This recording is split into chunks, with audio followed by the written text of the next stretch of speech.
तौबा के बाद पाकबाज से शादी हो सकती है अगर किसी औरत से गलत ताल्लुक़ रहे हों, मगर अब इसने सच्चे दिल से तौबा कर ली और शादी के लिए किसी पाकबाज औरत की तलाश में हो। अच्छा, ये मर्द की बात हो रही है। अगर किसी के औरत से गलत ताल्लुक़, यानी मर्द ख़राब था और अब उसने तौबा कर ली और पाकबाज औरत की तलाश में हो, तो क्या इसे नेक पाक दामन औरत मिल सकती है? अगर हाँ, तो सूरह नूर की ये जो आयात हैं, ज़ानी मर्द निकाह ना करे मगर ज़ानी औरत से, और पाक औरतें तो सिर्फ पाक औरतों के लिए हैं, होना ये चाहिए पाक औरतें तो सिर्फ पाक मर्दों के लिए हैं। तो इस आयत का फिर क्या मतलब और क्या नतीजा होगा, इस बारे में वजाहत फरमा दें फैज़ान साहब इस्लामाबाद से। देखें, अगर कोई मर्द ज़ानी था, बुराइयां करता था, अब सच्चे दिल से तौबा कर ली है, तो वो नापाक रहा ही नहीं है ना, वो तो पाक मर्द बन चुका है। तो उसको ये कहना कि पाक औरतें पाक मर्दों के लिए होती हैं, तो ये भी तो पाक बन गया है। तो बिल्कुल ठीक है, इसके लिए पाक औरत तलाश करे और मिल भी सकती है पाक औरत इंशाअल्लाह इसको। दूसरी बात ये जो है ना कि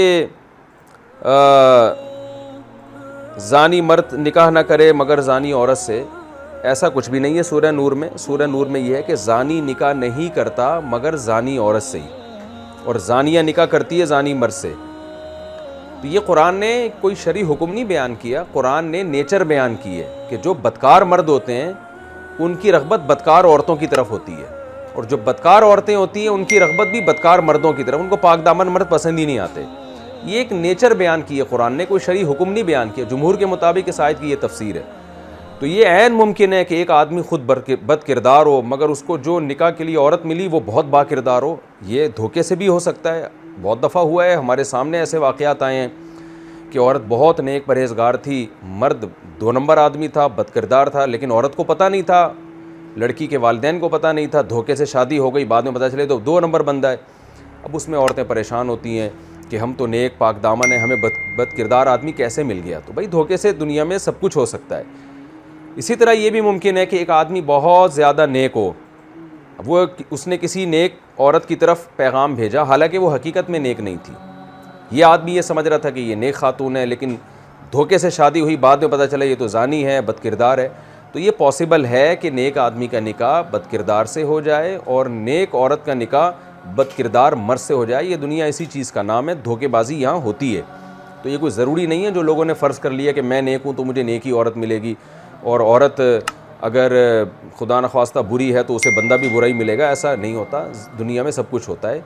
इसी वजह से हमें ग्राउंड रियलिटी को सामने रखकर फ़ैसले करने का हुक्म है कि अगर आप नेक हैं तो आप अपने लिए नेक औरत तलाश करें। तो नेक औरत का मतलब ये नहीं कि जो भी बस कह दे मैं नेक हूँ तो आप मान लें, बल्कि रिश्ते नाते करने से पहले तहकीक करें, क्योंकि इस चक्कर में लोग तहकीक ही नहीं कर रहे होते। एक आदमी कहता है मैंने ज़िना कभी नहीं किया तो ये हो ही नहीं सकता कि मुझे ज़ानी औरत मिल जाए, लिहाजा जो भी मिल जाए बस मैं निकाह कर लूँगा, तहकीक की ज़रूरत ही नहीं है। तो ये आयत का गलत मतलब है। तो ये जो आपने कहा कि ज़ानी मर्द ज़ानी औरत से निकाह ना करे, ऐसा नहीं है, बल्कि कुरान ने कहा ज़ानियतु अज़्ज़ानी ला यनकिहु इल्ला ज़ानियतन, कि ज़ानी ज़ानिया से ही निकाह करता है। वह ज़ानियतु ला यनकिहुहा इल्ला ज़ानिन, और ज़ानिया की तरफ तवज्जो भी सिर्फ ज़ानी मर्दों ही की होती है।